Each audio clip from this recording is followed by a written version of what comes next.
A paz do Senhor Jesus, chegamos nesse dia, né, nesta noite, nessa manhã, nessa madrugada, né, vai depender do horário, né, que Deus tocou em você para assistir esse vídeo, né. Hoje nós vamos falar sobre duas cartas, a primeira carta de Paulo a Timóteo e a segunda carta de Paulo a Timóteo, né. E eu gosto muito desses pequenos livros da Bíblia, né, que ficam tipo como se fosse a reta final da Bíblia. Eu gosto muito, porque fala muito comigo, né, e fala também muito a respeito do que a gente vive hoje, sabe? É claro que a Bíblia toda fala sobre muitas coisas, mas eu particularmente, eu gosto desses livros pequenos da Bíblia e eu releio eles, releio, né, que eu gosto muito. Mas antes vamos orar, né, para que o Espírito Santo de Deus venha estar conosco, venha estar comigo, venha estar com você, né, porque você que abriu esse vídeo, você está querendo ouvir algo de Deus, né, e eu também quero ouvir o que o nosso Pai, o que o nosso sacerdote, né, que é Jesus, tem para falar conosco, né, porque nós somos carentes, nós temos sede desse Deus, né. Senhor poderoso Deus Pai, estamos aqui porque o Senhor permitiu. E se o Senhor permitiu é porque há propósito. Pai, eu peço a Ti, Pai, esteja de frente de cada vida, de cada alma, esteja de frente, Pai, de cada palavra, de cada dessa mensagem, meu Pai. Que o Senhor Jesus venha estar conosco. E muito obrigada, meu Pai, por esta oportunidade. Muito obrigada pela força diária que só o Senhor pode nos dar. Esteja conosco, Pai, fale conosco. Nós precisamos, Pai, ouvir a Tua voz. Em nome de Jesus, amém. Aí vamos lá. Começa assim, né? Eu, Paulo, apóstolo de Cristo Jesus, por ordem de Deus, o nosso Salvador, e de Cristo Jesus, a nossa esperança, escrevo a você, Timóteo, meu verdadeiro filho na fé. Que a graça, a misericórdia e a paz de Deus, o Pai, e de Cristo Jesus, o nosso Senhor, estejam com você. Aí no versículo 3 tem uma frase em cima, a minha tá assim, falsas doutrinas. Não sei como é que tá a sua, você pode escrever aí nos comentários como que está a sua. A minha tá falsas doutrinas. Peço que você continue na cidade de Éfeso, como já pedi quando estava indo para a província da Macedônia. Existem aí nessa cidade alguns que estão ensinando doutrinas falsas e você precisa fazer com que eles parem com isso. Diga a essa gente que deixe de lado as lendas e as longas listas de nomes de antepassados, pois essas coisas só produzem discussões. Elas não têm nada a ver com o plano de Deus, que é conhecido somente por meio da fé, né? Lendo esses versículos, a gente entende o quê? A preocupação de Paulo, né? Paulo está preocupado referente o quê?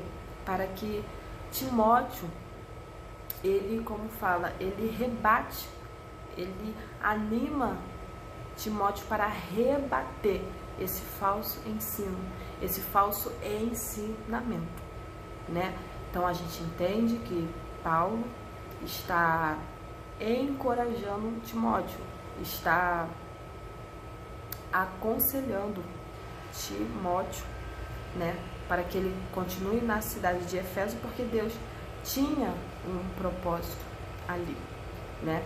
E a gente leva isso para a nossa vida, né?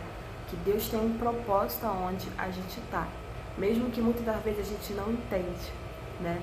A gente não entende, mas Deus tem um propósito aonde eu estou, aonde você está.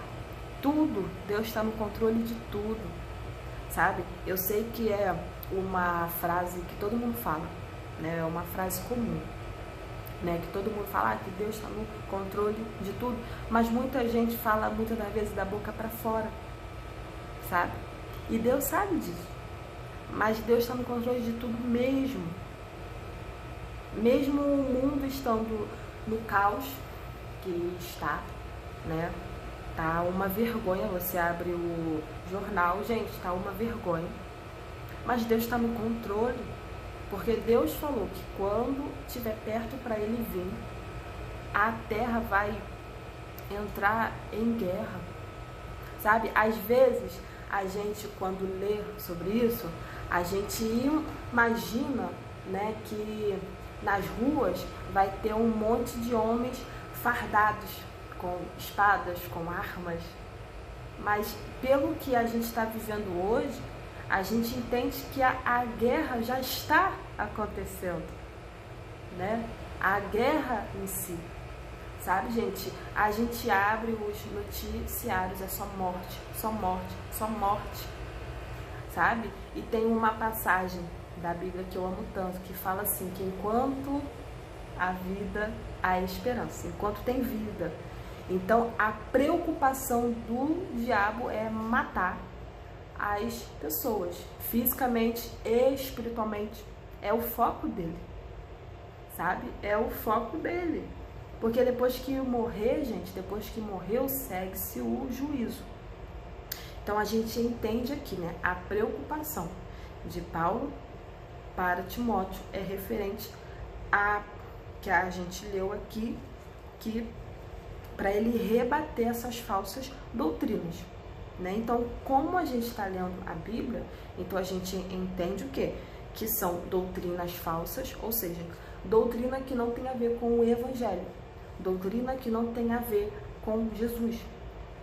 Ou seja, pessoas estão explicando, estão falando que é o Evangelho, mas não é, entendeu? Então, por isso que é muito importante a gente buscar Jesus por nós mesmos, sabe? A gente buscar ler, a gente buscar orar, a gente buscar esse Deus. Não depender de terceiros. Claro que é muito bom a gente ter paz na fé, como Timóteo, que Timóteo é filho de Paulo na fé, sabe? Mas eu não digo que é ruim, entendeu? Mas o primordial, o importante é a gente ter a nossa intimidade, a gente, eu, você, com o nosso Criador, sabe? É muito importante isso. Então vamos continuar lendo. Essa ordem está sendo dada a fim de que amemos uns aos outros com o amor que vem de um coração puro, de uma consciência limpa e de uma fé verdadeira. Ai, eu amo essa palavra, verdadeira. Alguns abandonaram essas coisas e se perderam em discussões inúteis. Eles querem ser mestres da lei de Deus, mas não entendem nem o que eles mesmos dizem, nem aquilo que falam com tanta certeza. Né, gente? A gente vive em um século, em um tempo de pessoas que querem cargos, pessoas que querem cadeira. Mas e o principal? Ninguém quer o secreto da oração, né? Ninguém quer isso, né? Ninguém quer fazer o bem quando ninguém está vendo, né? Ninguém quer isso. Mas todo mundo quer pegar a Bíblia, quer estar de frente de um púlpito, né? Em cima de um púlpito, pregando para aquele grupo de membros já formados, né? É muito fácil, gente, é muito simples. Mas e nas ruas? Quem é você quando você está no seu trabalho, quando você está na sua escola? E aí? Quando você está dentro de casa, o que os seus vizinhos vão dizer sobre você? Sabe? O que os seus vizinhos vão dizer sobre a sua casa? Sabe, gente? Porque, gente, é uma coisa que eu amo tanto, que aonde Jesus está, é inevitável a gente não saber que ele está ali. Sabe? A gente sabe.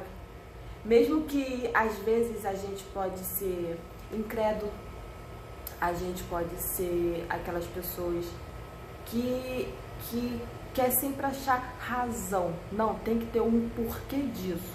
eu esqueci o nome, né? São pessoas que elas não acreditam em Deus. Não é ateu, é outro nome que eu esqueci. Agnóstico, não sei o nome. Mas mesmo essas pessoas, elas não acreditando em Deus, mesmo essas pessoas, elas não buscando, mas aonde Jesus está, mesmo que você não consiga identificá-lo como Deus, como Criador, mas você sabe que uma presença de paz, de harmonia, união está presente. É inevitável. Mesmo com a nossa ignorância que a gente tem, muitas das vezes, mas a gente sabe que uma presença de paz está ali. A gente sabe que algo bom, mesmo que a gente não consiga falar com as nossas palavras o que é, né? Mas a gente sabe que algo bom está ali. Entendeu? Vamos continuar lendo. Alguns abandonaram a fé, né? É o 8, né? Versículo 8 agora. Sabemos que a lei de Deus é boa, se for usada como se deve. Tem muita gente, eu fico achando graça dessas coisas. Tem muita gente pegando passagens fechadas da Bíblia, versículos isolados, para tentar justificar coisas, justificar atitudes. Eu só acho graça, gente, porque a gente tem que entender que a Bíblia tem contexto. Esse versículo que a gente está lendo, ó, o 8, vamos pegar, ó. Sabemos que a lei de Deus é boa se for usada como se deve. A gente tem esse versículo pequeno aqui, mas a gente leu antes e a gente entende que Paulo está ensinando a Timóteo sobre ele identificar as falsas doutrinas. Então, Paulo está dizendo, sabemos que a lei de Deus é boa, e é boa, mas tem que ser usada. É boa se for usada como se deve. Entendeu? Devemos lembrar, é claro, que as leis são feitas não para as pessoas corretas, mas para os marginais e os criminosos, os ateus e os que praticam o mal, e para os que não respeitam a Deus, nem a religião. Então a gente entende que a lei é para a pessoa errada, ou seja, a gente. Sabe, gente? A lei é para mim, a lei é para você. Porque é necessário Deus, ele escrever, não mata. A gente tem que ouvir que não pode matar, porque a nossa natureza é mal. A nossa inclinação é para o mal, é inevitável. A gente temos que entender isso, sabe? A gente tem que entender isso. Aí vamos... Tá. Aí continua. São feitas também para os que matam seus pais e para os outros assassinos, e para os imorais, os homossexuais, os sequestradores, os mentirosos, os que dão falso testemunho, e para os que fazem qualquer outra coisa que é contra o verdadeiro ensino, o verdadeiro ensinamento. Esse ensinamento se encontra no Evangelho que Deus me encarregou de anunciar, isto é, a boa notícia que vem de Deus, do Deus bendito e glorioso. Agradeço a Jesus Cristo, o nosso Senhor, que me tem dado forças para cumprir a minha missão. Eu lhe agradeço porque ele achou que eu era merecedor e porque me escolheu para servi-lo. Ele fez isso apesar de eu ter dito blasfêmias contra ele no passado e de ter perseguido e insultado, né? Aqui a gente entende, aqui já é Paulo falando, ele está escrevendo, né? Quem ele era. Eu acho, se não me engano, acho que é Atos 9, que vai falar sobre a conversão. A gente já falou sobre isso. Se não for Atos 9, é um dos primeiros versículos. Se não é 9, é menos disso, não é mais, se eu não me engano. Entendeu? Que a gente sabe que ele era Saulo, que ele matava cristãos, essas coisas que a gente já sabe, já estamos careca de saber. Então, olha só, a primeira evidência, A primeira evidência que Cristo está em uma pessoa é a humildade. Jesus, ele veio para colocar a gente no nosso lugar de pó, no nosso lugar de vento, de nuvem que passa. Porque hoje em dia a gente vive em um século de pessoas com ego inflável, pessoas egoístas, pessoas arrogantes, sabe? Gente, tá uma nojeira. Desculpe falar assim, mas é a minha indignação, sabe? Entendeu? Então Jesus, a primeira coisa que ele faz com um pecador, todos nós somos, tá? A primeira coisa que Deus faz com o pecador, ele coloca a gente no nosso devido lugar. A gente reconhece o nosso erro, a gente vê aonde que a gente errou, a gente se humilha diante desse Deus e a gente vê que a gente não é merecedor de nada. Eu não sou, você não é, nós não somos, mas nós fomos alcançados por essa graça, nós fomos alcançados por esse Deus, por esse Jesus. Então a primeira coisa que Deus faz conosco é isso, é colocar a nossa consciência no lugar, é a gente parar e pensar, eu errei, olha o que eu fiz, olha o que nós fizemos, agora eu preciso me consertar, eu preciso me arrepender, eu preciso me humilhar. Gente, a morte nas nossas vidas é uma coisa certa, não tem como a gente fugir. A gente pode ter dinheiro, casa, fisicamente nós podemos ser bonitos, fazer plástica, sei lá, mas a morte vai chegar. E esse sopro de vida que a gente tem, ele vai voltar para o Pai, vai voltar para Deus. E aí? Todos nós vamos passar pelo julgamento de Deus. Todos nós vamos ficar frente a frente de Deus e vamos prestar contas. A gente não vai prestar conta para pastor, gente. A gente não vai prestar conta para homens mortais como nós, pecadores. A gente não vai. A gente vai prestar conta com Deus. Tem muita gente, eu não vou fazer isso porque eu sou da igreja, o que o pastor vai pensar de mim? E o que Deus vai pensar de você? Eu não vou usar esse shortinho, vai que eu vejo alguém da igreja. Você que tem a mente mudada pelo Espírito Santo, eu não vou usar esse shortinho na rua porque eu sou a noiva de Cristo. Eu tenho que mostrar esse Jesus. Porque, gente, o que as pessoas não entendem? Que nós que declaramos Jesus é nosso Salvador, o mundo está nos lendo. O mundo está nos vendo, está nos lendo. Eles não vão ler a Bíblia, mas eles vão ler a gente. Eles vão ler a forma que a gente fala, eles vão ler a forma que a gente veste. Gente, roupa não salva não, tá? Eu não tô aqui pregando sobre isso não, eu não tô aqui falando sobre isso.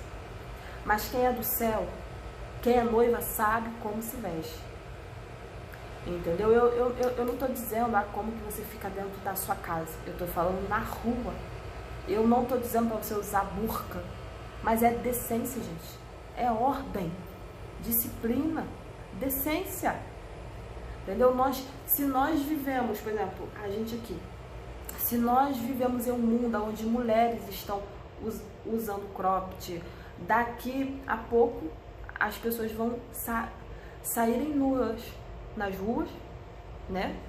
Do jeito que tá as coisas, entendeu? Hoje em dia não existe mais roupa para vender, existe roupa íntima para vender, e é isso.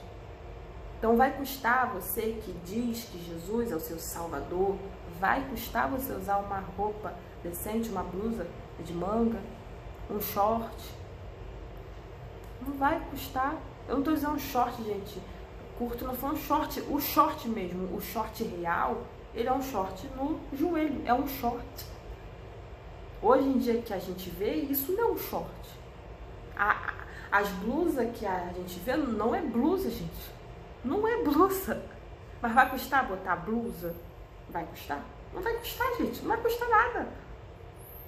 Entendeu? Então Jesus, quando